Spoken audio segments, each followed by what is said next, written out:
Good morning, everyone. I think we can start. So if you're most welcome to join the session if you want to. My name is Robert Granholm. I'm the CEO of Abero Technologies. And it's my pleasure to welcome you to this social engineering slot. Before we hand over to our security experts today, I would want to dive into some figures. So let's start with a staggering one.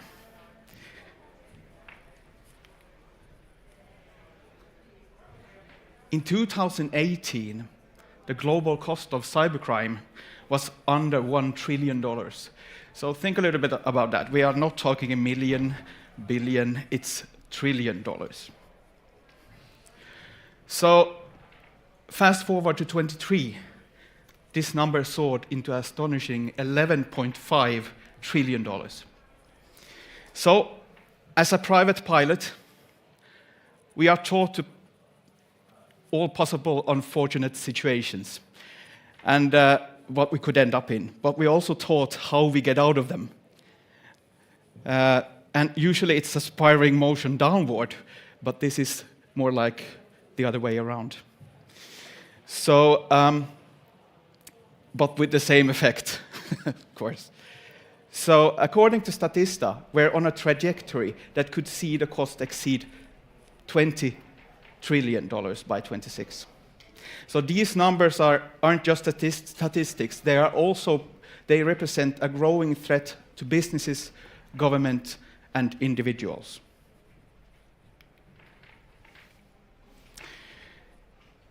When we delve deeper into the anatomy of cyber attacks, it will show us a surprising fact. So listen to this, up to 74% of all successful attacks involve the human error. They are, so to say, socially engineered. This is a critical insight. Despite the advantages in technology, humans still remains to be the weakest link. 83% of breaches originate from external factors or actors. 49% involves compromised credentials, like password and so on. Ransomware, a term we all been here too many times already, accounts for 24% of breaches. These figures continues to underline a fundamental reality. Cybersecurity is not solely a technological issue, it's profoundly a human one.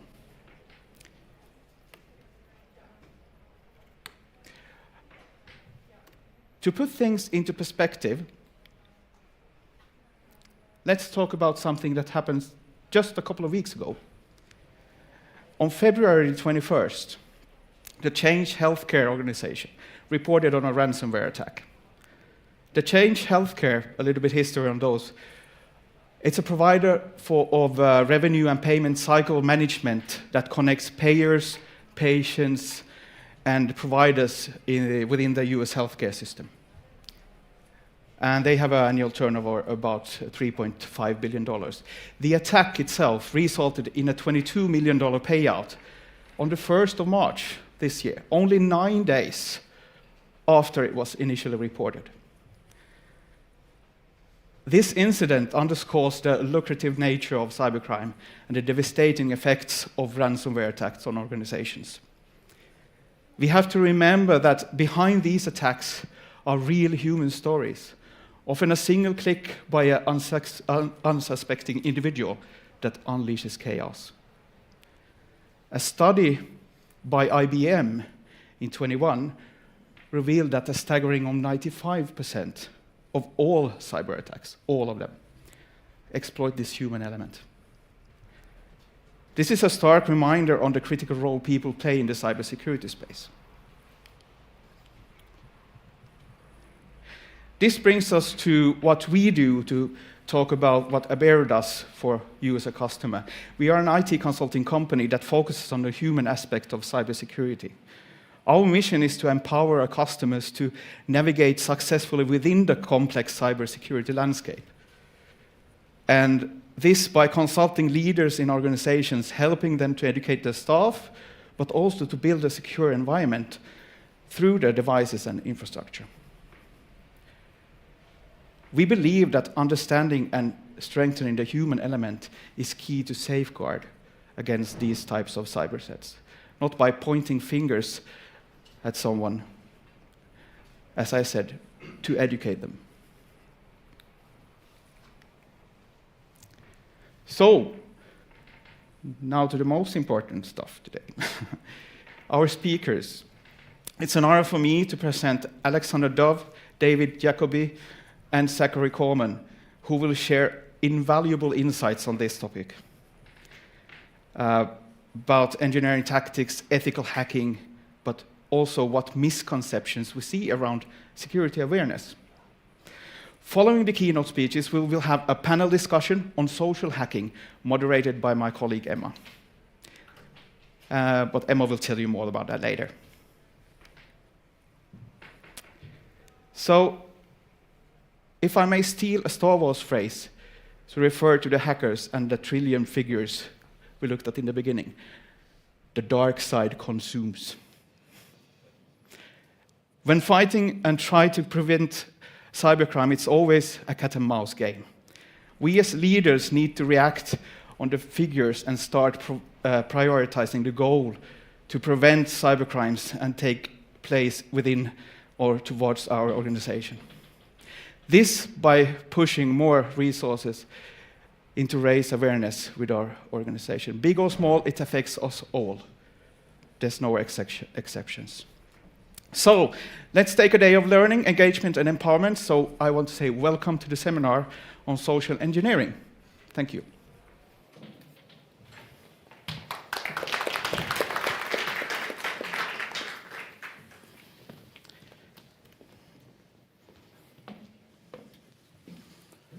Perfect. I think I'm probably going to stand over here. I think that's pretty bit better with the tables and stuff. Cool. Great. So good morning, everyone. Nice to meet you. My name is Alexander Dove, and I am a senior sales engineer with Jamf. As you can tell from my dulcet tones, I hail from the United Kingdom, which was great to arrive here, actually, because the weather was almost identical to at home, which was nice compared to last time where it was almost -30. So that was very pleasant, actually. But yes, so exactly as it says here on the right, I'm going to be giving you an introduction into social engineering techniques. On the back of that, which Robert was just saying, I'm going to try and explain a little bit more why this is such a big problem for individuals and users alike.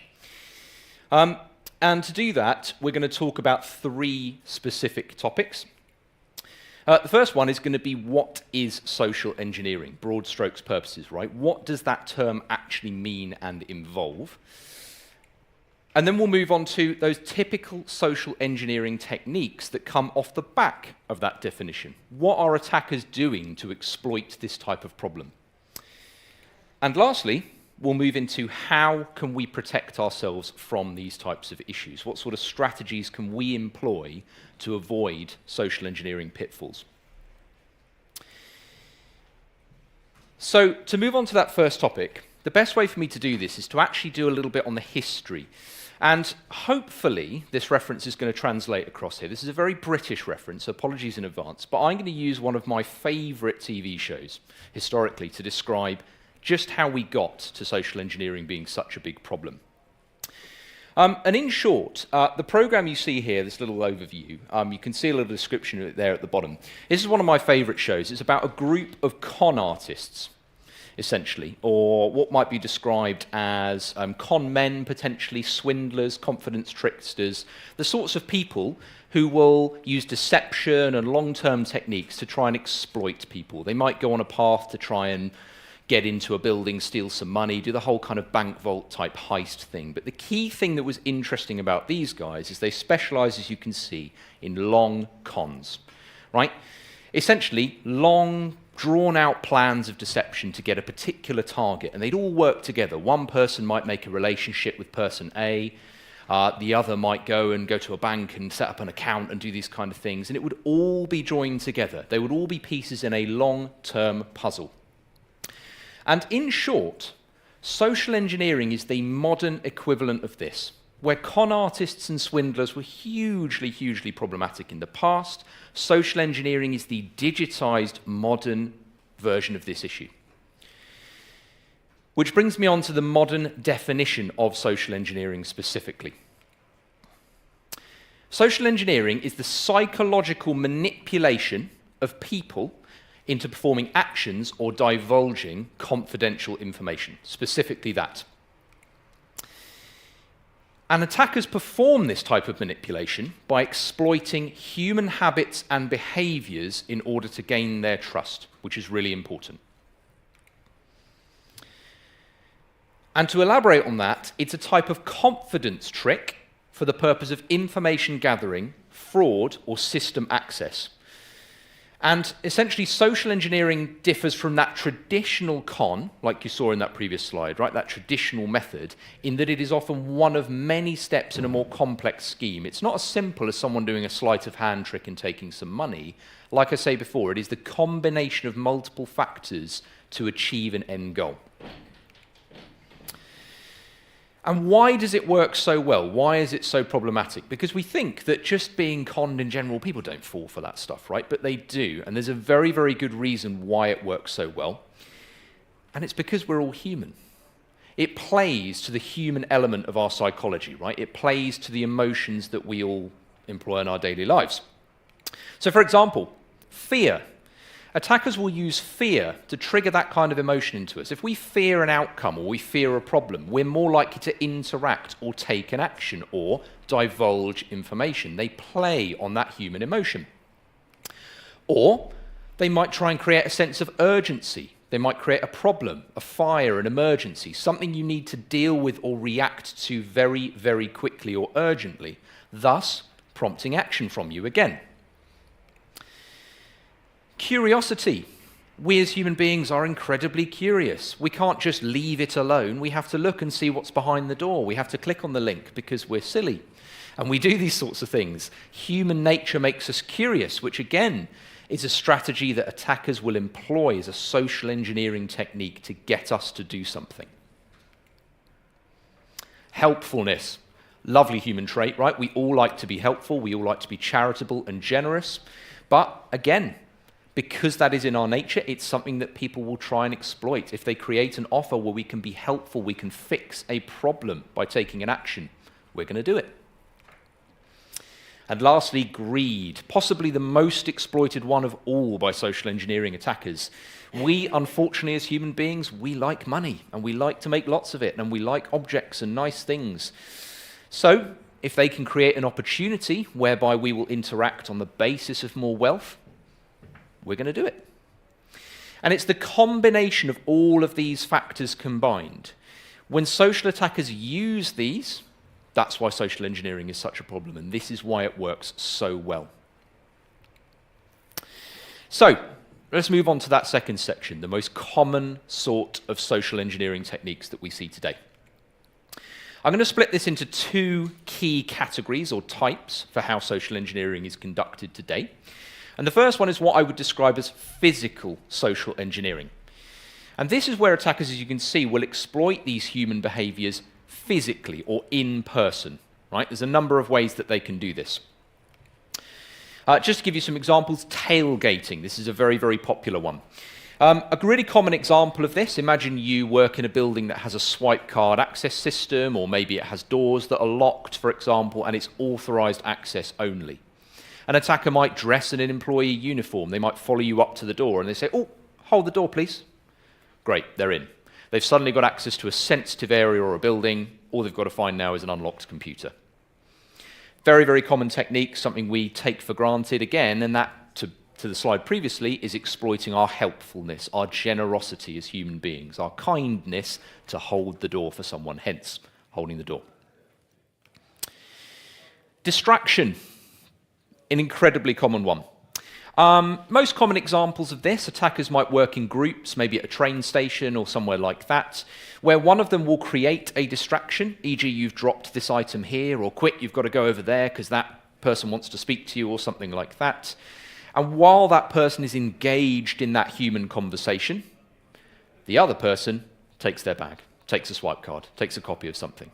That's working as a group to employ distraction, leveraging that human nature where you're curious, you're taking the sense of urgency, you might want to interact, right? And again, works really well. And then the last one I added for this particular slide is impersonation and quid pro quo. This is another very, very popular one. So this is where an attacker might pose as an authoritative figure, for example. They might pose as a police officer. They might potentially pose as someone who works, again, at that train station or something like this. Someone who we as human beings would inherently trust purely based on their identity. And as a result, if that police officer says, excuse me, I need your name, I need your address, I need your social security number, we trust them, so we give it to them. And that is why impersonation works as well. And these steps can often, to remind back to that point, be the first step in a much longer con, right? The first step in something that might be broader. That information might start a chain of events that leads to some sort of data breach or similar. So the second category, digital social engineering. Now, there's a lot in this category. I haven't gone through every single one. I've picked out the top ones here for you. And this is possibly what you guys will see more commonly. By far and away, the most problematic, the largest scale method employed by social engineering attackers is phishing. Or spear phishing, of course, that's more targeted. But essentially deceptive emails, messages, some kind of contact form that will essentially try and prompt you into action. It might be a text message, an email, something like that. Click here to claim your prize or similar, something like that. And again, because it seems to come from a legitimate source, maybe it looks like Microsoft or something like that, brilliant. Phishing. Similar to phishing, not the same, however. This one, in comparison, is where an attacker will actually employ the voice communication mechanism. It might be a phone call where they ring you up pretending to be from Microsoft support or something like that. Or they might leave you a voicemail attempting to convey a sense of urgency or something similar. This is a really cool one. This is growing in problems all the time. Attackers have even been known now to be as sophisticated as use AI to impersonate someone's voice. E.g., impersonate the voice of your father or your mother, someone you will trust via voicemail, and again, prompting you to interact. And lastly, water holing, also often known as living off the land, is another common technique here. Now, the idea in this is that quite a lot of users are quite savvy to some of this stuff nowadays. Getting a phishing text message or an email might be a little bit too obvious for them. But what about websites they regularly use? Example, attacker goes to monday.com. They know this organization regularly uses it. And they manage to infiltrate that instead as a third party. They put a phishing link there instead. And because the user trusts the platform, they're going to interrupt with it, for example. So I guess after this, probably a lot of you are thinking, I see this stuff all the time. I know about it. It's not a problem for me. It's not something I'm going to see specifically. But phishing specifically, I want to dive into some statistics on this to show you just how big of a problem this is. Some statistics recently, 9% of employees in 2023 interacted or responded with a phishing attack. So anyone who thinks this isn't still a problem, it most definitely is. It is by far the largest form of social engineering we see. And to extend on that, 50% more successful on mobile devices than Macs and PCs, just to give you an idea of a trend. Users are far more likely to trust a mobile device, just because of the style of that device, it's very personal to you, right? So again, really problematic there. And 36% of all data breaches across the board involved a phishing attack of some kind, which is a huge statistic, a massively problematic one, to give you an idea of the scale. But most importantly of all, why phishing is this largest problem. It is by far the most costly catalyst for data breaches, costing organizations an estimated nearly 5 million in 2021. That is going to continue to grow all of the time, right? So just to give you an idea of why phishing is such a problem, and use that as a statistic to kind of judge the whole of social engineering, why this is such a broad challenge. But again, I'm sure there are still probably people in this room who are thinking, I see phishing attacks all the time, doesn't affect me, he doesn't, not going to get into me at all. But I'm going to challenge you. So, this is a real example of a phishing attack. This is one that we saw in our research and experimentation. It's a Microsoft phishing page, as you can see, but I want a show of hands, please. Who thinks the left one is the real Microsoft login page? Okay, we got a few going up. Okay, we got 1, 2. Okay, who thinks the one on the right is the real Microsoft login page? Okay, so we all think. So we're mostly going for the one on the right. I'm afraid you're wrong. It's the one on the left. So I'll give you a couple of bits about this, conscious of time, but different URLs. They are actually both Microsoft URLs, so I'm going to give you the benefit of the doubt there. But the really clever technique that this attacker has employed is one of the I's in login.live.com there is a non-Unicode character. It is an I from the Russian alphabet. So to your eye, it looks exactly the same as a normal one, but actually that isn't login.live.com. So that's not the real website. And to give you an idea of why this is so problematic, simple little things, unless you've really studied this website, you wouldn't notice or spot that the attacker's been a bit lazy here, and they've actually not copied the real can't access your account, and they've gone for forgot username instead. Some people might spot that, but most of us wouldn't, right? These are sloppy details that are very hard to see. But this highlights the broader problem, near identical layout and design. If you take a mobile device, take that last statistic where this is more problematic on mobile, right? Mobiles are convenience devices. They're designed to be quick and fluid. The idea is that we can get as much content as quickly as possible, so we tend to have skimmed down versions of websites. This one is a white background with a few login pages, few login boxes, sorry, and some buttons. Anyone with even a modicum of web development experience can reproduce that in minutes, which is why this is such a massive, massive problem for users. So, back to my original point. Remember my earlier explanation of how we got here with social engineering, right? I talked about it being the long cons, essentially, right? That's the real key thing. So I want to draw you back to that point. Con artists who specialize in long cons. So that is incredibly important. Extended forms of deceptive frauds that require greater commitment, but offer higher rewards than simple confidence tricks. Social engineering attackers are not just going for an individual phishing attack against a person. They want broader rewards. They want company data. They want bigger stuff. So a common piece of feedback I get from organizations is, well, hang on, I don't really mind if my users get attacked. I don't really mind. It's their personal information. So what I actually want is I'm not going to do anything about it. But to highlight why that's the wrong approach to take, I'm going to talk about a new type of concept called ransom phishing. So why this is still a problem, and it doesn't just affect your users, it affects your organizations. The concept of ransom phishing is where an individual might be spearphished into giving away personal information, right? Not directly related to the company, but it might be banking credentials, LinkedIn account, or something like that. But what the attacker then does is they then use that information as a ransom against the target. They use it to exploit them. They go to them and they say, hello, we've got your personal information. Unless you give it to us, unless you give us the company data, which is their real target, then I'm going to exploit you. And of course, the user goes, oh no, at the risk of my personal life and my family being exploited and my money, I'm going to give you that corporate data. So this is an example of that long con. It doesn't matter if the target is personal. It does not change things. It is still a problem, right? All organizations can be affected by these sorts of long, drawn-out, extended attacks. So how can we protect ourselves? I'm going to be really brief here for you guys, but essentially, educate and prepare is vital. Cyber awareness training for your users, simulations, phishing campaigns, etc. are critical. We must be employing these techniques to make sure users are aware of these problems and trends. And secondly, and potentially even more importantly, no matter how much education and preparation you do, users will still do daft things, right? They will still interact with this. They will still fall for that human element. So we need tools, digital toolage to detect vulnerabilities and risks, prevent those attacks, and restrict access to corporate data when there is a problem. So detect, prevent, and restrict. There are tools out there, just like ours, with Jamf Protect, that allow you to do exactly that. The idea is we can detect those types of problems in real time. We can detect where you have phishing attacks, just like the example you see on the right. We can then prevent them. If a user clicks on it or interacts with that problem, we will block it for them in real time. But better still, when there is a risk employed on a device, we will then prevent access to data in real time. We will stop them from getting to it.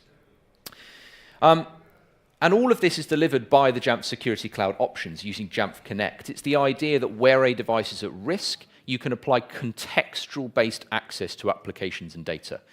Only where a device is no longer at risk should data be accessible. In any scenario where it is, as illustrated by that red line there, data is not accessible, right?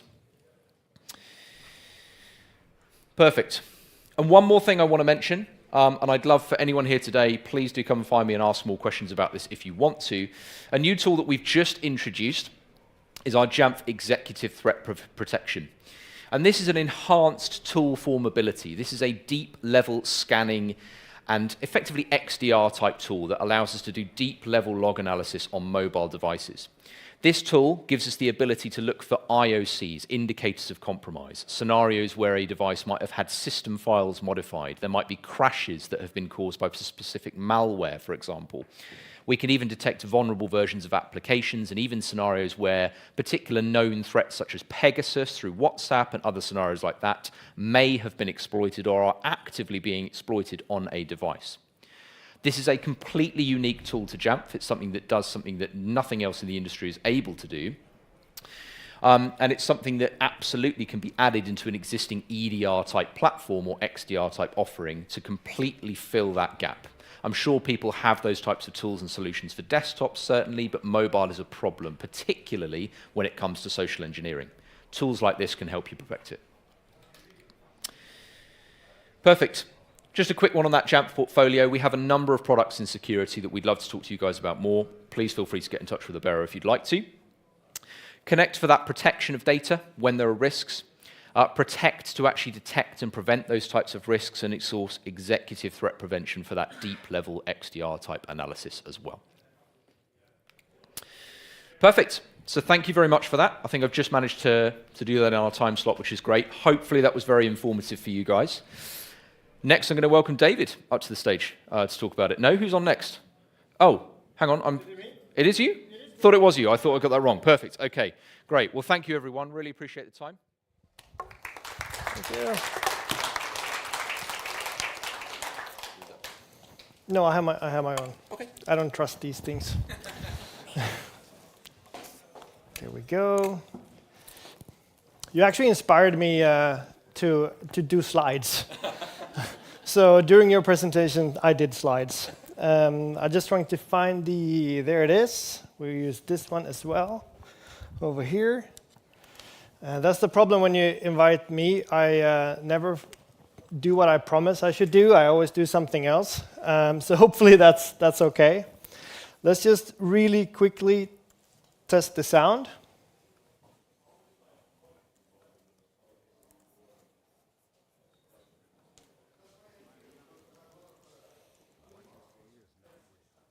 No? Well, at least in contemporary terms, it is not.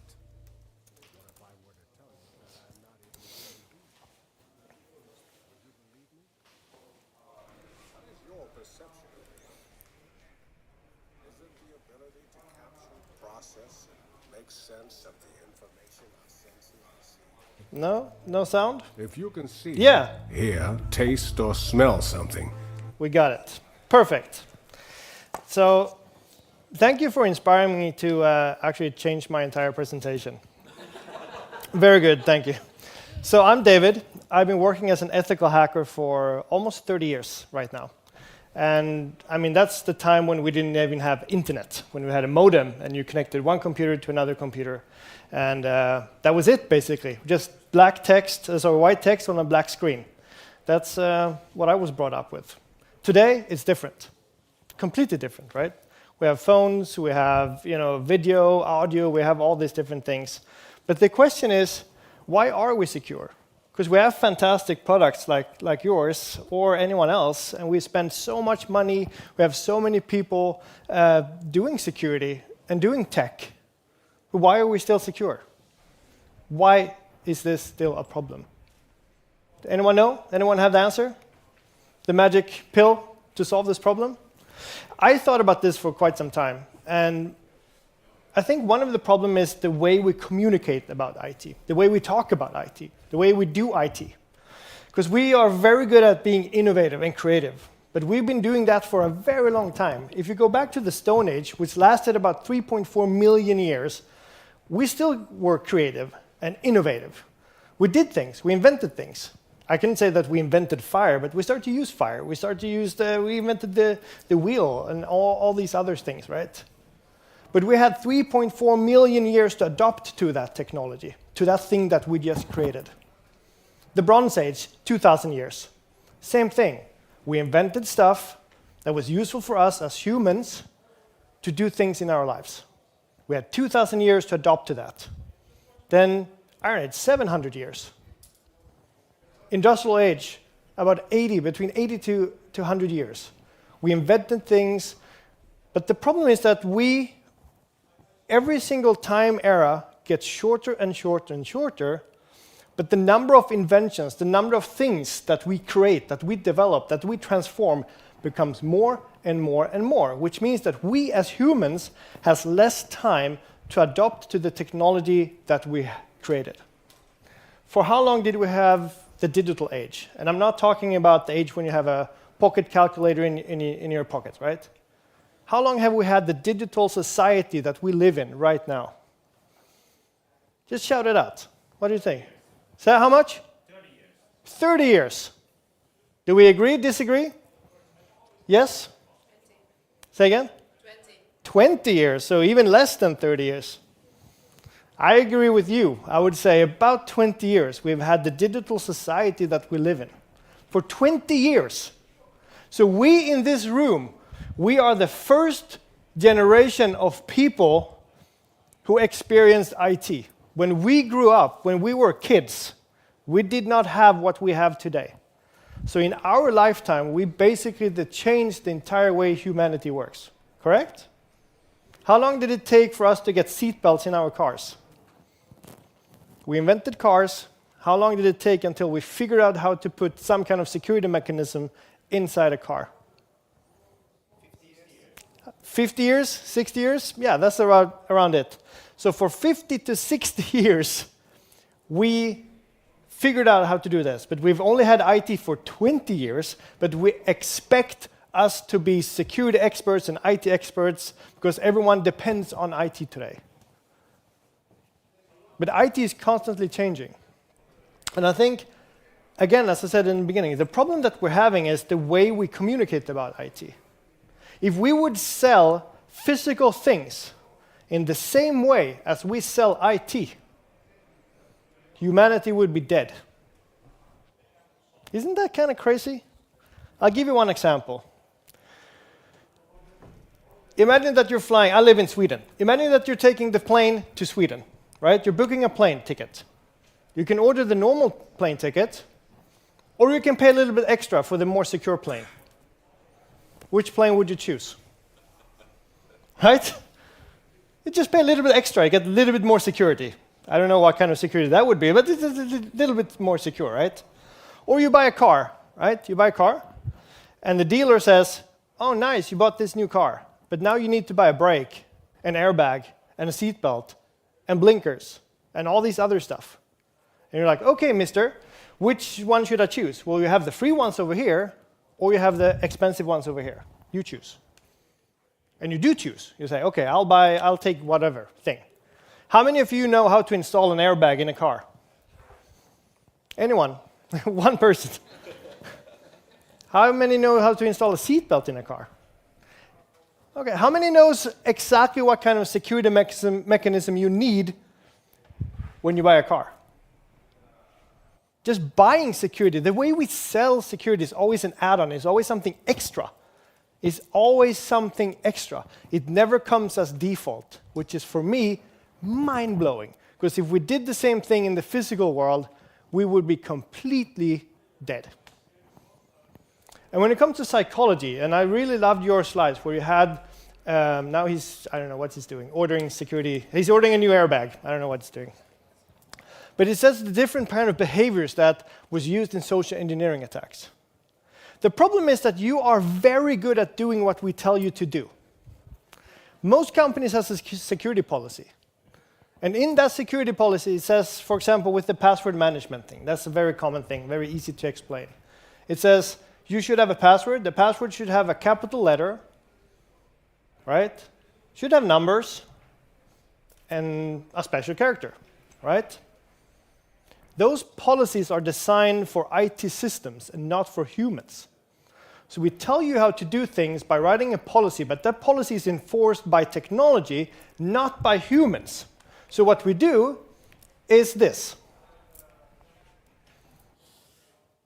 Is that a good password? That password is complete crap, isn't it? But think about it. So we have the capital letter, because that's what we said. Capital letter.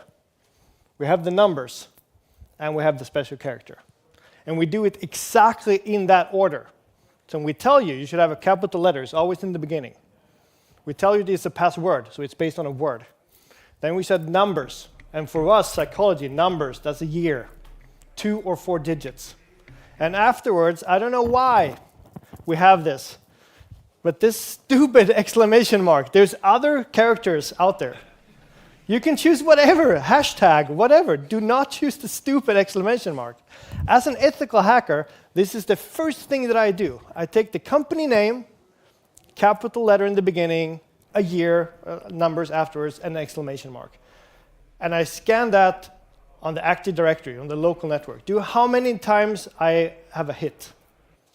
Basically always. But I think the problem is that we don't understand technology. We know how to use technology, but we need to understand that we are only users of IT. We are not the experts. We shouldn't even have to be the experts. But IT is not always as it seems, and specifically in this generation, what we're experiencing now. So I want to show you a little video. You can probably understand what this is. I am not Morgan Freeman, and what you see is not real. Well, at least in contemporary terms, it is not. What if I were to tell you that I am not even a human being? Would you believe me? What is your perception of reality? Is it the ability to capture, process, and make sense of the information our senses receive? If you can see, hear, taste, or smell something, does that make it real? Or is it simply the ability to feel? I would like to welcome you to the era of synthetic reality. Now, what do you see?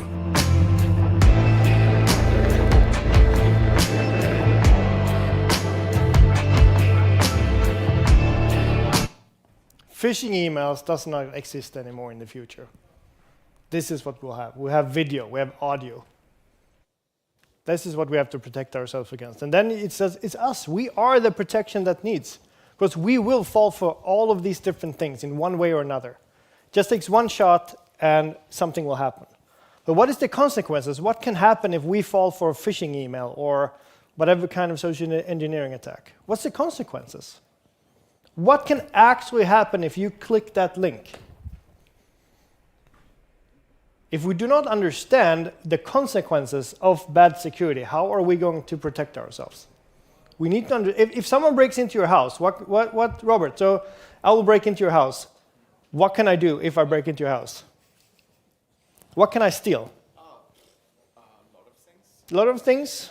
Computers. Whatever. Computers. Yeah. TV. TVs. Yeah. Jewelry. All your money. Jewelry. Yeah. No, but we somehow understand and we know what we have at home.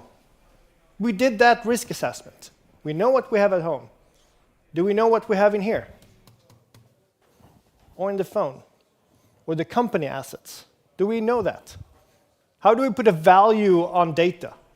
How do we put value on things? Because we live, this is now it's a little bit philosophical, but when you think about it, the digital generation, the digital world that we live in and the analog world that we live in is two different worlds. But we try to live in the same way as we do in the physical world in the digital world. So with the same ethics, the same moral, the same things we put value on is exactly the same in the digital world as in the physical world, which is completely wrong.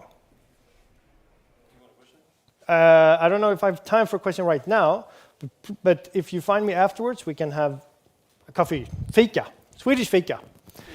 Fika. But we try to live in the same way in the digital world as we do in the physical world.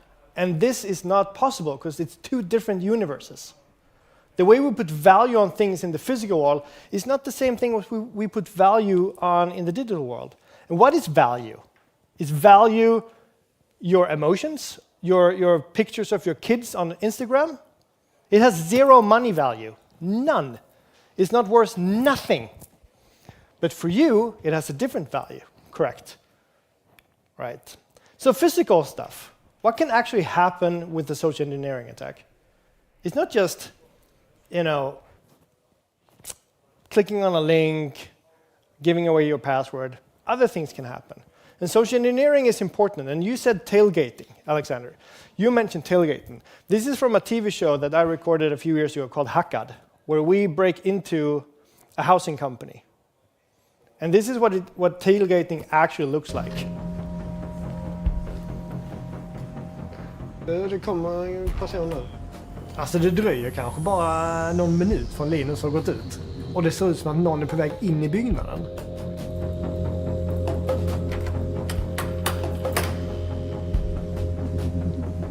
Så jag följde med henne efteråt. Hon tittade bak, undrade vem jag var. Sen gick hon in i en dörr.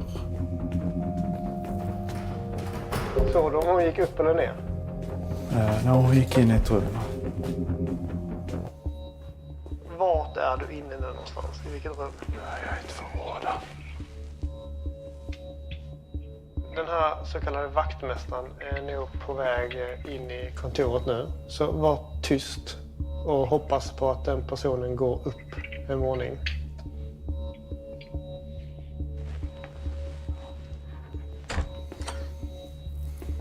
Nu får du vara lite stilla.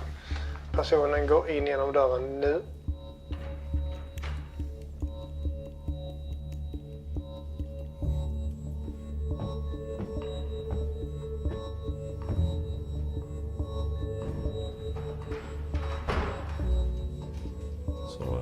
Och då letade jag efter en bra plats att plugga in vår lilla minidator i.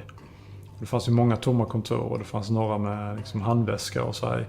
Så jag tog ett av dem som såg mest tomma ut, kröp ner på golvet. Pluggade i datorn, nätverkskabeln och väntade på att det ska lysa upp en lampa som indikerar att det går nätverkstrafik. What we did here, we broke into a housing company. You know this, it's the Helsingborgshem, like kommunalt bostadsbolag. How do you say that in Finnish? Or kommunalt bostadsbolag. City facility, Yeah, they own like hospitals, schools, etc., etc. Within 40 minutes, we were domain admin, had full access to everything. 40 minutes entering the building. That's it. Why is this a problem? Women and children in domestic violence, they flee their homes and they get a housing from this organization.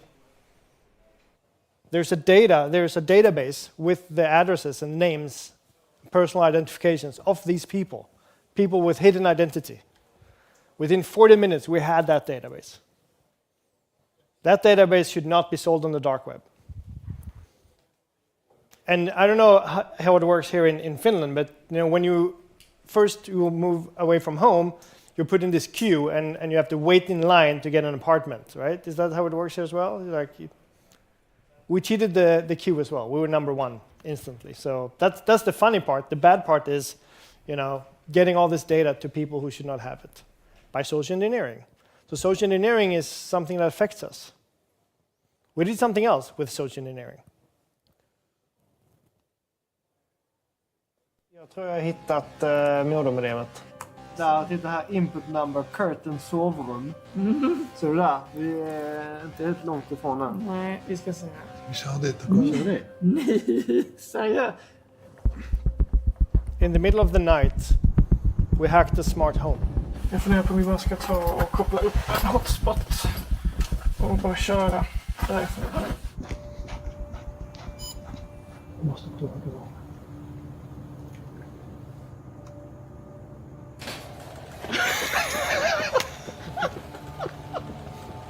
We got so much shit from SVT, the national TV, for being happy, succeeding to hack them. They're like, this is a serious program, you cannot be happy. But But he was staying in that house with his kids and his family. So we could open the garage port. And between the garage and the house, there was a door. That door was not locked. It was only the garage port. We could go in there, do whatever we wanted with the family, but we could also steal money, car keys, wallets, and so on. But, okay, how does this look? What does it look like? What does social engineering actually look like? I want to demonstrate a few attacks for you. Because social engineering is not just a link or a phone call or a physical person trying to trick you. Remember what I said in the beginning, that we don't understand technology. And we are so bad at technology that you can take existing technology, just use it or actually abuse it in a different way to achieve something very bad. So there's a lot of functionality inside a computer that we use every single day. But if we take that functionality inside the computer and we just use it in a different way, we can trick users to give away all information, all these other stuff. So imagine that you're sitting in front of the computer. Alexander, you said in one of your slides also that urgency, right, is a thing. It's 4:30, you're on your way to the gym, picking up the kids, doing whatever. You just need to finish something, and this happens. We know what a traditional phishing email is. A phishing link, it looks like a Microsoft login page, whatever, you enter your password, and they take your password. What if an application can ask for your password on your computer? We trust the computer. We trust the application. We understand, we know that we should not trust SMS or links or whatever. But whatever I type here, hey, I can steal. And this goes for any application that's installed on the computer. So whatever I type in that box, I can steal. And this is something called userland phishing. It's basically telling an application that's already installed, please give me a pop-up, and I'll take the password. Okay, the last thing that I want to demonstrate. How many of you have heard about password managers? Do you think they're good? Yes, they're crap. I'm kidding. So how does a password manager work? What's the methodology of using a password manager, right? Okay, give me the most common Finnish password out there. 1, 2, 3, 4, 5, 6. Now it's Swedish fika. Exclamation mark 1. Whatever, it's just a password, right? So the methodology, let me just prepare something cool here for you. So I'm logging into my machine that's in Sweden. This is like a hacker machine that's somewhere on the internet, right?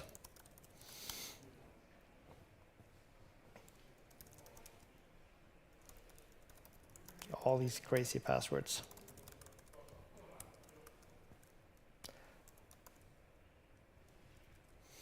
So the behavior is that you enter the super strong password, right? We do that. We enter the super strong password. That password we do not know. And then what?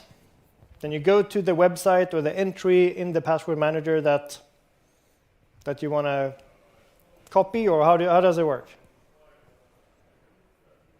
What would you say? How does it work?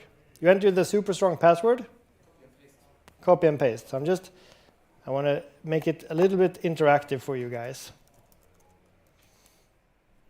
So whatever you copy on the machine, if that's from a password manager, if that's from an email, from whatever, if I select this line here now, and I press copy, look on the left side.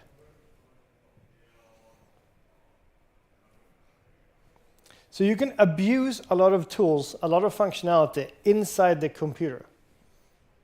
And you can just trick the user, you can do all these different things, and that's also social engineering. It's not just part of a phone call, it's not part of these things. And I prepared a final one before I introduce Zach. Boom.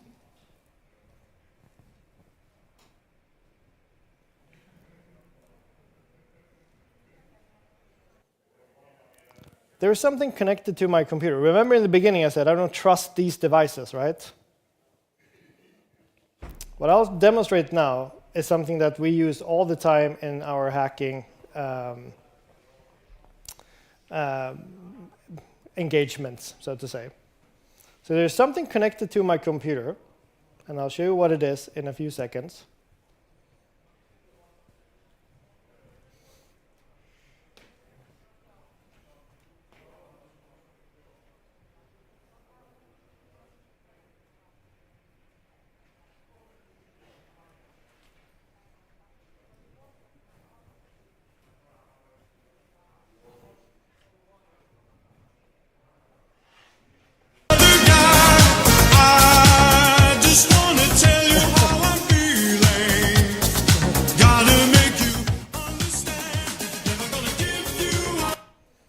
This looks like an iPhone cable, but this is actually a wireless keyboard.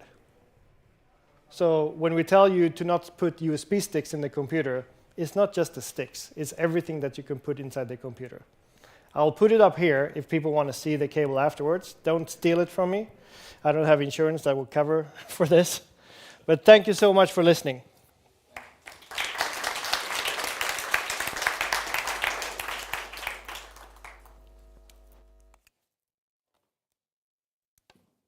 Zach, it's all yours. Great. I switched back to the normal one, right? Yes. The insecure one that I'm now terrified of using. Yeah. Does my sound, is it okay? All right, great. Okay, cool. Yeah, so thanks for having me. So Oliver here, one of the guys on the team, asked me to if I want to do a conference in Finland, and I was like, yeah, cool. I've never been to Helsinki before, and I only found out like much later that it wasn't in Helsinki, but this was fun too. So my talk is called Bad Ideas and Security Awareness. So security awareness, the thing that your employer makes you do, where you have to click on videos and answer questions and things like that. It's about all the terrible things that happen that basically we keep making employees do that don't work. But I'll get on to that in a second. So just about me. So I'm the CTO at Pistachio. We are a security awareness attack simulation company. We're based in Norway. But I don't actually come from an IT cybersecurity background. So originally, I have a degree in law. So I have a master's in law and finance. But I got really into programming while I was doing that, mostly to win an argument against a professor. That's a different issue. And so I went into tech and started writing code, but not in IT, not in cybersecurity. Did a bunch of different things, but most recently, before joining Pistachio, I was the director of tech at Aller Media Norway, which runs a tabloid, great fun, and then one of the bigger ones in Norway. But then the people at Pistachio, we were called something else at the time, they asked if I wanted to come run security awareness and build this tech product. And I said, well, no, because security awareness is awful and everyone hates it. And I've already built a tabloid. I have enough to have on my conscience already. I can't make another product that everyone hates. I have to go do something useful. And they said, well, what if you made it good and something people actually wanted? And I said, I don't know if that's possible. For whatever reason, I still took the job.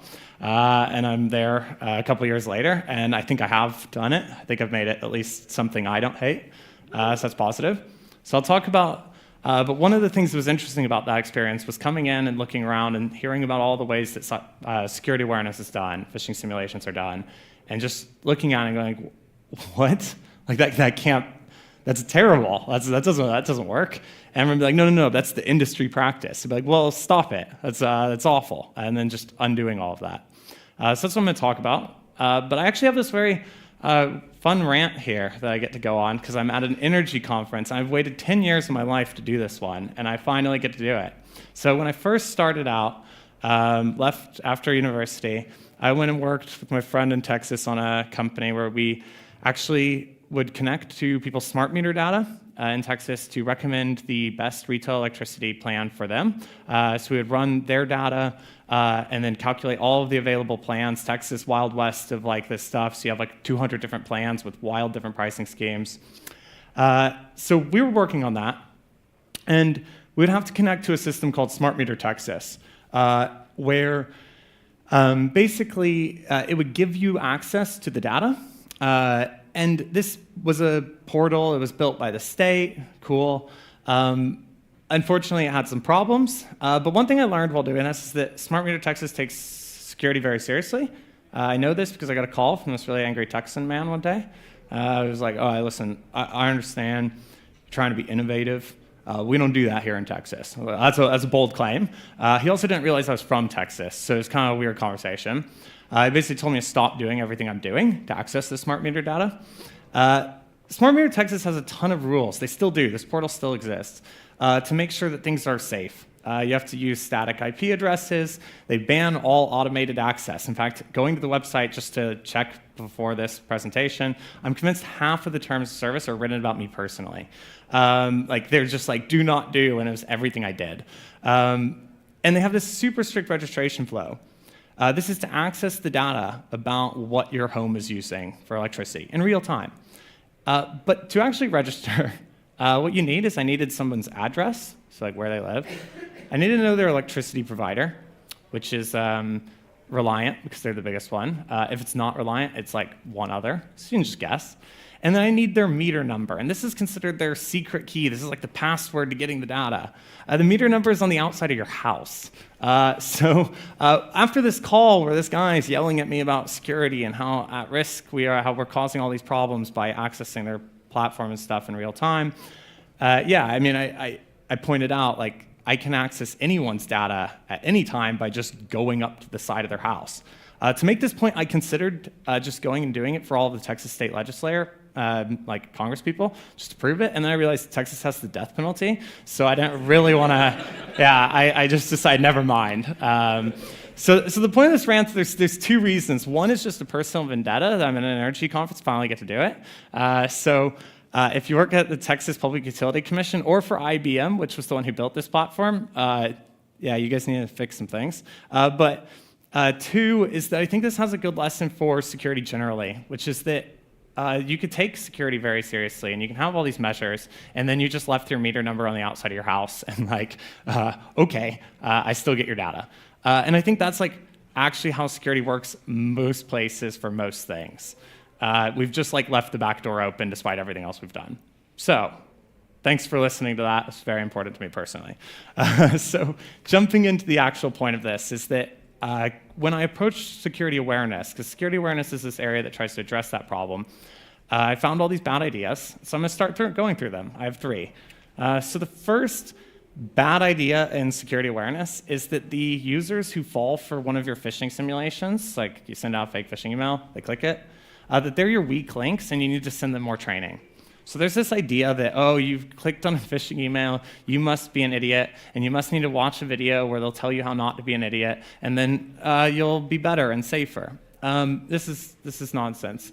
So first of all, we've run at Pistachio a couple 100,000 simulations now. Our system's fully automated, so it's pretty standardized data here. One thing we find is that in the first 4 months of running our system, 40% of users are going to fall for one of them. So if your weak links are the people that fall for these things, then like you have a lot of weak links. And if you run for another 4 months, you basically have everyone. I mean, everyone falls for phishing simulations at some point. So calling them your weak links doesn't really make sense. It's not a coherent expression of like what's actually happening. But also, this one actually is just super unpopular in the IT industry. There's some sort of weird feeling around this. People are mad at these people for clicking. What we found is that after falling for a phishing simulation, those users are 50% less likely to fall for the next simulation. That's without doing any training. That's just the act of falling for a phishing simulation is all it takes, in some sense, to train you not to fall for future phishing. Because, and this makes sense, because when if most people have fallen for one of these simulations, it's not because you didn't know what was going on. It was because you just forgot to pay attention, right? It's like if they put it in front of you and said, is this phishing? You'd go, yeah or no.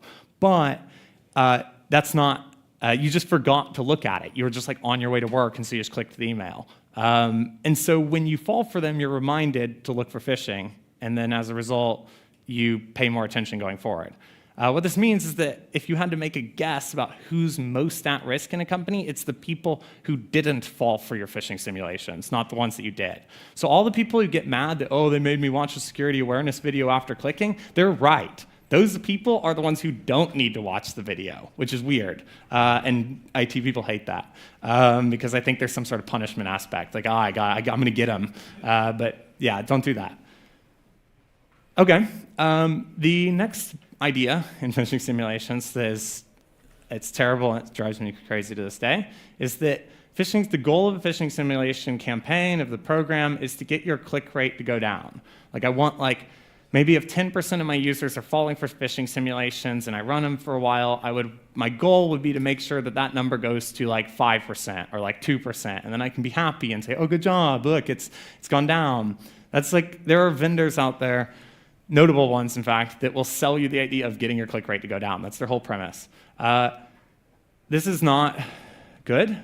So click rate is not a good measure of phishing simulations. One, it's super easy to manipulate. If you want a good phishing simulation program, I could give you a decrease in click rate. I'm going to give you really hard simulations and then less hard simulations and less hard simulations until everyone's passing, and then you're going to feel really great about your organization's security. It's just not actually made anyone more secure. But it's also not comparable over time. So most good phishing simulation programs today are somewhat dynamic, at least. They're going to have, for example, for Pistachio, which is the company I work for, if you fail a phishing simulation, we might send more phishing simulations to those users or different types of them. So the data is not just every month we have one simulation for every user and so you can't actually just draw this nice downward sloping line unless you want me to be dishonest. And then the third point is, which direction should click rate even move? If we remember, after falling for a phishing simulation, people are less likely to fall for phishing simulations. So if I have fewer people falling for them, fewer people are being reminded, oh, wait, phishing happens. And so therefore, people are less aware of phishing. So in that sense, I would want it to be flat or maybe even go up. I definitely wouldn't want fewer people failing phishing simulations. In Pistachio, if I ever saw that we had so few people falling for our sims, I would get very worried. I'd start making new ones. I'd start trying to find new ways, because it means that people are no longer being exposed to phishing. So vendors that sell you phishing, decreasing click rate, are selling you a really nice marketing trick. And then the third bad idea in security awareness is gamification, the entire concept. This one is... I've done this talk before, not this talk, but the gamification point, and I have blog posts and stuff about it. A lot of strong feelings on this one also. Gamification, if you think about the best gamification apps that exist, they're Duolingo. So I have friends that will be hanging out at 11:30 at night, and they'll freak out and they'll jump on their phone to answer questions of this owl about whatever language it is they think it's important to learn. It's because they actually care about learning the language, and this silly game has made them emotionally connected in some way. But it's because they cared about learning the language. People don't care about cybersecurity. They just want to do their job. Most people, they're not oh, I need to stop what I'm doing to make sure I get a high score in my app. It's not true. It doesn't actually engage people to get a high score in things that they don't care about. I compare it to making an app to have kids eat vegetables. The Kids Eat Your Vegetables app with a high score in it isn't going to make kids eat vegetables. They're just going to be yeah, vegetables are still gross, and they're right. So gamification is not a useful concept for things people don't care about, like security awareness. Also, gamification and security awareness, it's not fun. So I don't know where this idea came from, that everyone's having really great fun playing Spot the Fish and getting high scores on those things. If you guys never played video games, Breath of the Wild and Baldur's Gate 3, which is what my team is all playing right now and won't stop talking to me about, those are fun games, actually. Gamification and security awareness, where you get a high score, it's not fun. But also, I think one thing that happens is a lot of IT admins will get these, they'll get people coming up to them and going, hey, I really liked that game we did the other day. And then IT admins will tell people like me, yeah, no, actually people love the game. They think it's so fun. I'm no, people are just being nice, right? I mean, we're in the Nordics. It's not like America where they just walk up to you and be yeah, your game sucks. No, they'll be good game. That was fun. Thank you. Meanwhile, there's like a department downstairs trying to get a low score on the click the fish game, and by and large, people don't really find this entertaining or fun, and you can see this across like engagement numbers. So that's like trying to do gamification is, I think, kind of just a gimmick that won't get you to where you're going to make your company safer. So in terms of what you can do instead, so this is about how we approach the problem, or how I did at least with my team. So instead of favoring like fun, trying to make security awareness into this awesome thing everyone's gonna love, we just said like, let's make it convenient. And I think this is replicable, like different programs can do this if they try. Basically, in our case, we just send out an email that says like, here's the info you need, click OK. All right, and then they do. And then they know about it because people read emails.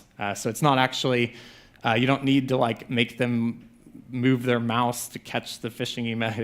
It's okay, just get the info they need fast. But also dynamic simulations over static click rate measures. So instead of trying to fight to get data that you can put in front of the board of directors to show, no, look, I'm more secure than I was before, use phishing simulations to try and train your employees, and that means making them dynamic, having people getting more and less of them based on how they behave, targeting people specifically, picking out the right simulations for the right people. It means you won't have these boring lines that say, oh, yes, our measure is working, but it means you'll have a better and more effective program. Because of this third point, which is that simulations should be training, not testing. You're not trying to test if you're safe. You are, in fact, trying to help people remember that phishing is a thing. And that's what we do. And then, and this point is super important to me, all phishing admins believe that basically all IT admins believe that they will have every 2 weeks the time to go make a phishing email and send it out and all of that. And that's not true. The cybersecurity people, they're busy. They get occupied with a lot of other things. And so what happens is they end up sending one every like 6 months. That's not enough to remind people to not click on phishing emails, okay? And so in order to have an effective program, you basically have to have an automated program. Or you have to have like a full-time multiple people on this, and like, yeah, who has the budget? If you have the budget for that, like you guys, things are going great in your lives, and like, yeah, you'll have, with enough budget, you can solve all problems. But basically, automated solutions are the way to go. Now, so that's kind of all of the bad ideas and how I think you can address them. So I actually want to just address like head on that like, so I'm invited to give a talk in Finland about bad ideas in security awareness, or at least that's what I decided to do. And obviously some of these, Finland is known for having one of the most successful security awareness players. I'm just going to say their name is Hawksunt. And obviously the things I talked about here kind of go head on against like what Hawksunt does. Gamification, click rates, those are Hawksunt things. But I will say, that when our salespeople, like Oliver, go and try to make a pitch to different teams or different companies about, and basically the company has to decide which security vendor to go with, if we lose to anyone that is not Hawksunt, I get mad because they're not good products. Like they're bad, they're soulless, they're joyless, they kill me inside. Hawksunt is a good product. I don't agree with like their overall theory of how they do it. I don't agree with gamification or click rates, but it's built well and it's impressive. So just want to say like, good, if anyone here uses Hawksunt, it is at least well built. With that said, if you guys want a product that's better, or at least does it the way that I think it should be done, you can talk to Oliver. He's here. He was the one who brought me to Vasa, Finland, to give this talk. And and if not, you can at least just call your Hawksunt rep and ask them why they're charging you like 3 times more than other security vendors would. So either way, right? So that's all I got. Thank you, guys. I'll just sit here. We will now move over to the panel discussion, and you are all welcome to ask questions. If you have a question, you can just raise your hand, and then Liam over there will come to you with a microphone.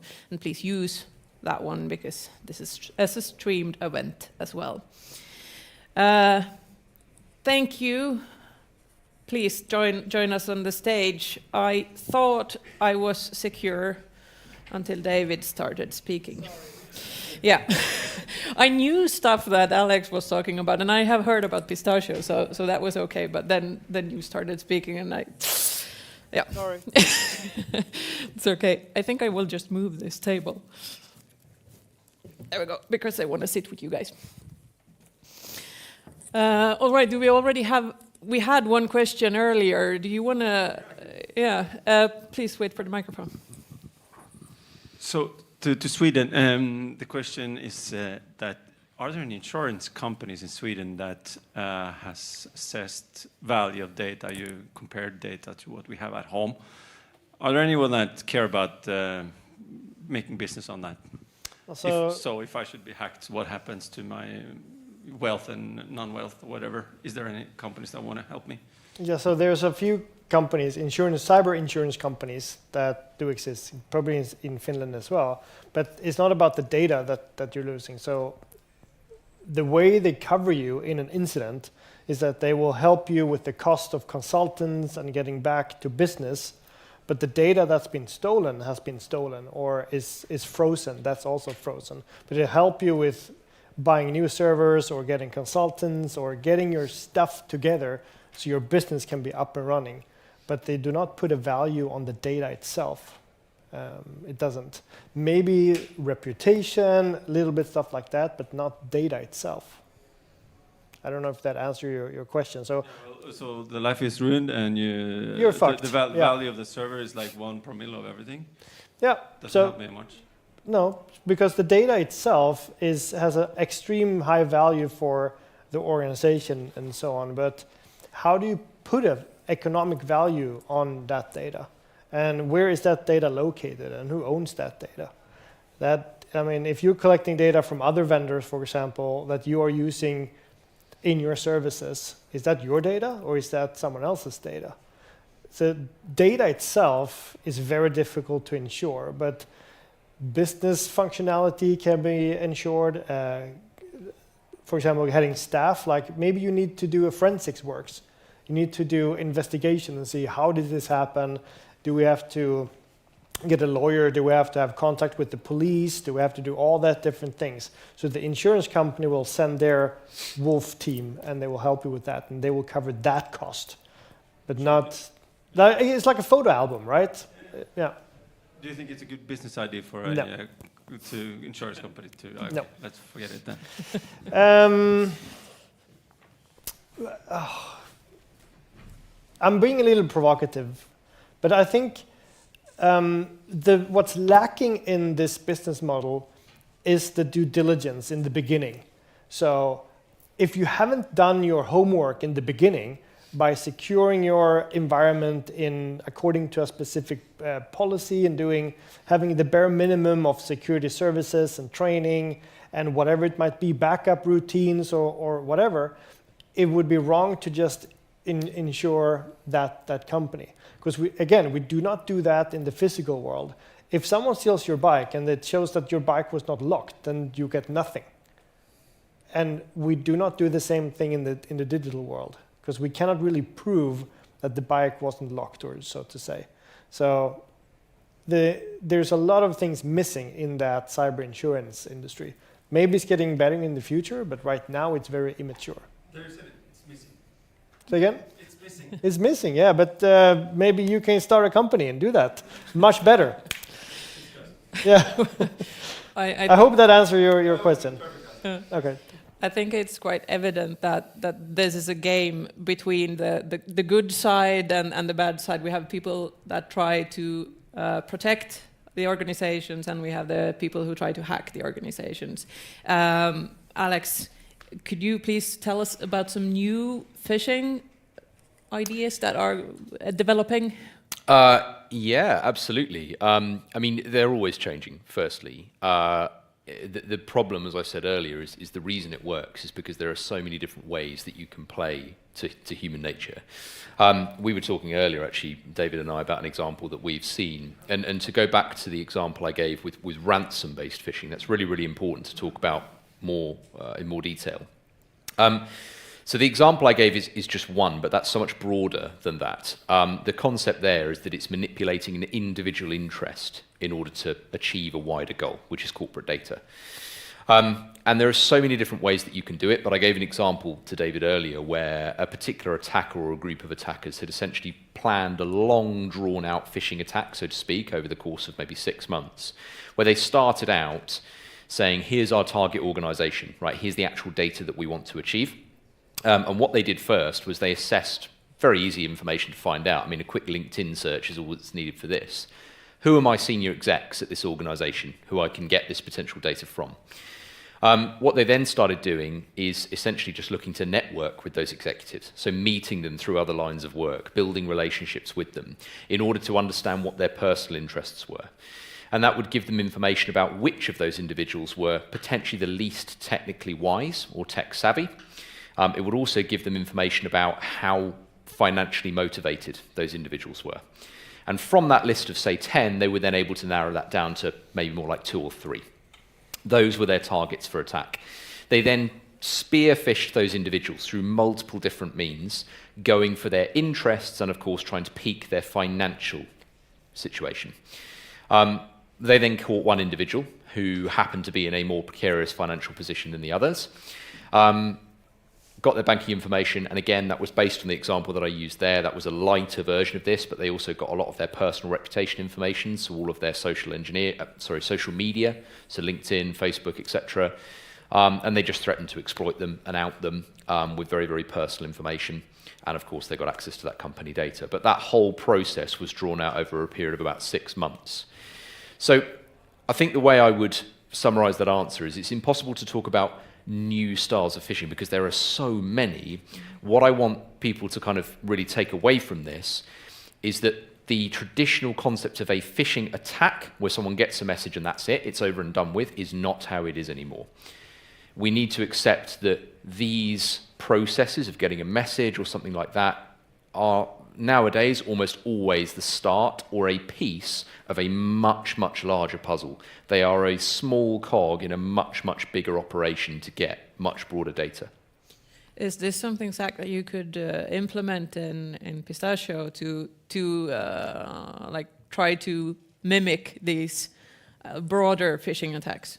Yeah, I mean, we do some cool things. I mean, like I mentioned, part of it is I'm in this for the tech part of it, which is so some of it I've just had some fun with. So like we have attacks that are, a lot of phishing simulations will be just like, you'll send one off, here's a phishing simulation, see what happens. We have like, ours will automatically send like follow-ups and stuff, so that way like it kind of becomes this game where it's not just like one phishing attack, but like actually starts to mimic how it's actually done. Because like they've said, it's not, well, it's actually super common that it's still just a one-off attack, but it's also like the more sophisticated attacks are growing, and those are the ones we try to mimic. So, yeah.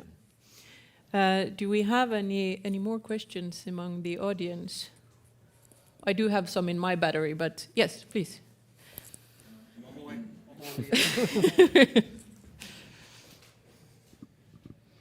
Yes, hello, thank you for the great speeches.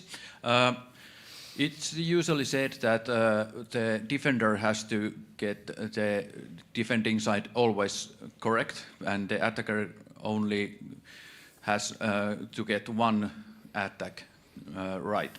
So in that regard, what help does the phishing simulations and training provide? yeah, so I mean, it's just like a normal, I assume that was for me, roughly.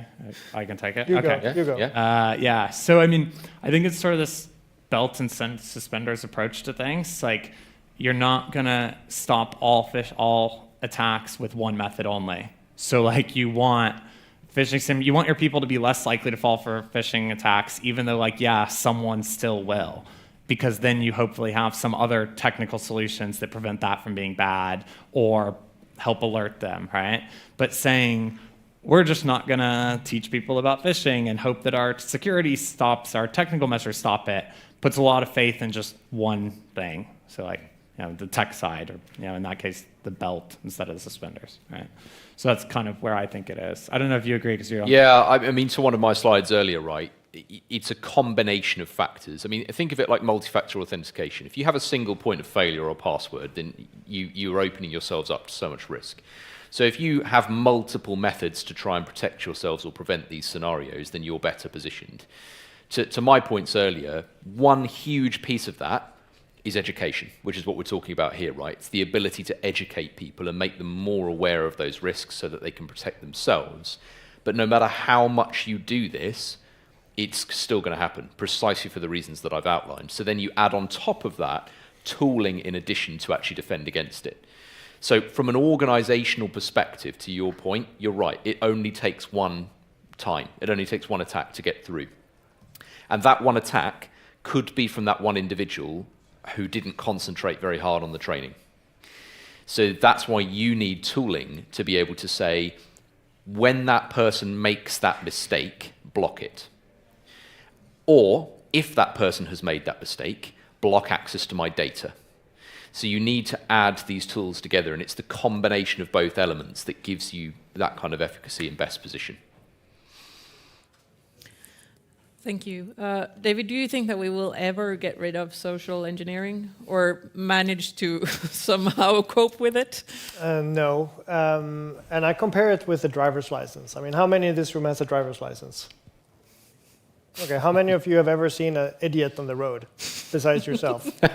That idiot probably also had a driver's license, right? So what you said, Alexander, is that we solve the problem with education with the driver's license, but then you need the tooling. That's your airbag and your brakes and all that other stuff to help you, because shit will happen, and then you need the tooling to be able to solve that. But I again believe that we will solve this problem. We will look back at ourselves right now in 50 years or in 100 years and say, we were so messed up at 2024. Remember the time when we had passwords? Remember the time when the users actually had to choose their own passwords? We will figure this out as any other digital transformation. I challenge anyone to eat the first penicillin that was ever invented, or fly the first airplane, or drive the first car. They were probably also complete crap in the beginning. Now we made it better with time. We will also make IT better with time, but it will take time, and we have to accept that this transformation will take time. And the way we communicate about cybersecurity is wrong. Like you mentioned two-factor authentication or multi-factor authentication. Guess what? It doesn't work. It's also crap. I'll explain why it doesn't work, because it solves one problem, but it doesn't solve the problem, right? It solves the problem that we do not trust passwords. But I don't care if you have 10-factor authentication to log in. Once you've logged in on a device, that token, that session is stored on your computer, right? That's how the system knows that you logged in. I don't care if you have a password, an app on the phone, an SMS code, scan your fingerprint, your eyes, you do 10 jumping jacks. Once you've logged in, you've logged in. That data needs to be secure. That's fully unencrypted on a computer. But the thing is, if you take any of these laptops over here, how much has that laptop changed since the 1990s? How much has a laptop changed since the 1990s? Well, not a huge amount, to be honest. Nothing. No. Nothing. It has a hard drive, it has RAM memory, it has a graphic card, network card, a screen. It has the underlying operating system that has a graphical interface that shows you whatever you're doing, right? Nothing changed. How much has these changed? Tons. You don't even have access to the underlying operating system here. If you wouldn't have the access to the underlying operating system on a computer, we wouldn't have ransomware attacks. Because we utilized the functionality inside a computer that we do not need. I challenge everyone in this room to remove the web browser from your computer and see how much work you can do. You have just an empty shell in your hands. This is developed and created for the digital world that we live in. They are not. So with that said, things will change. We will be better. We will find a way to fix this, because humanity will not accept failure. So we will fix this, but it will take time. Sorry for a very long speech. I have a two-folded question for you guys. I will say the one first, and you can start thinking about it, and then I have another one. You can start thinking about where would you recommend us to go and learn more, Where do you learn more? Where can you recommend us to learn more? And in the meantime, while you are thinking about that, I need to ask this question to you, David, because I think for these guys. No, I think that Zach and Alex you are providing solutions. You sort of have the solution also when you are speaking about this. David, on the other hand, it's quite brutal to listen. Well, I have solutions, but I don't. I don't talk about them. No, so that's what I want to ask. What is the first step for an organization to do now in order to protect from the social engineering attacks? Involve your staff. Like you said about gamification, I completely disagree with that. Gamification is wrong. You ever played a good game? I can give you, and yeah, I have. I've created a gamification because when you think about gamification, you always think about getting a high score. That's not gamification for me. Imagine that you would collect your team, and you would have everyone in the company document the vulnerabilities and the problems that they already know. What they already know. They will just document, this password needs to be changed, this server needs to be updated, this thing needs to be reconfigured, this is network segmentation that's bad. And for everything that they report and document, they will get a point. You can have your points if you want to.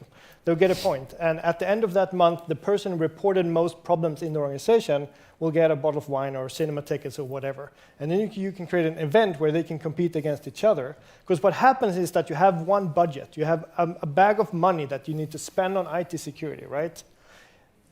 As a pen tester, every time I go to a client and I do a security assessment, when I have the reporting session, there's always people saying, we already knew about that. So you spent my time and your money on something that you already knew about. Next time I will come to your company, you've had this exercise, this gamification, you will tell me in the beginning, this is the crap that we already know. Find the other stuff. You'll spend the same amount of money, but the value that you get from the money that you spend is much higher because you involve the team in an exercise that will have the IT, like the network people understand how the application people work, how the HR works. Everyone knows how this IT functionality inside the organization works by gamification. Yeah, gamification works great for people who care about cybersecurity. That is true. Right? All those people they named, that will work great. Yeah. There's like an accountant, though. Right? As an extension of what David was saying about involving the users, I cannot stress that enough. And to expand on that a bit further, my advice to anyone, and the first step as an organization to doing this, is to change your perception from being its corporate versus user and start thinking about protecting the person. Start thinking about the user and their benefits. Stop thinking about the organization and start thinking about the user. If you shape your defense strategy based on what people will do, then you will get it more right more often, because that's where the problem is. Remember, it's all about human behavior. So if you target that, you'll protect business data in turn. Thank you. I think we are running out of time, but you can ask your questions to the panelists after the discussion has ended. Thank you very much for these answers. I'll welcome Robert up to the stage again. Thanks, buddy. Good. Yes, as we wrap up the seminar, I want to hand out a thank you to you guys, to Emma. Fantastic to listen to you guys. Really, really good. And also a shout out to Vasek, who made this happen. Also, and Frontline Audio for making us sound today, both literally and metaphorically. And yes, so conclusion. Let's continue to work together on this topic and strengthen our defenses against the social hacking. I think we have to come back to this answer on how we solve it. So maybe next year, let's see. Thank you everybody for joining this session and have a great day. Thank you.